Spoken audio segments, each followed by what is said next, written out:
The deadline to prevent a government shutdown has officially passed, with the Senate unable to reach an agreement on funding.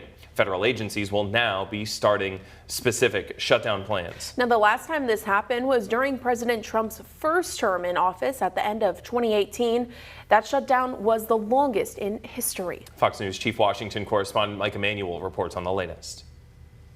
Failed efforts in the Senate to pass a government funding bill have officially triggered a shutdown that went into effect right after midnight on Wednesday, with both sides of the aisle casting blame on each other for the results. Chuck Schumer is forcing a government shutdown, regardless of the cost. So we see now Republicans are plunging America into a shutdown. It's the first government shutdown in about 7 years. Senate Republicans and Democrats rejected proposals Tuesday that would have kept the government funded, with the last tally of 55 to 45 falling short of the 60 votes needed. Their bill, they call it clean, we call it totally partisan.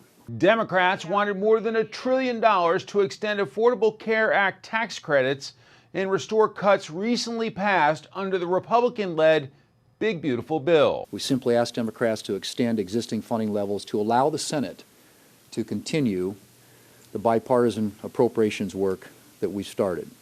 The shutdown now means hundreds of thousands of federal workers could be furloughed or laid off.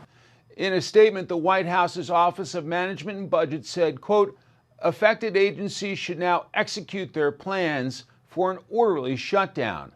Essential services, including the military and air traffic control, will continue operating, but workers' pay will be delayed. This comes as a new poll from the New York Times reveals 65% of Americans said Democrats should not shut down the government if their demands are not met.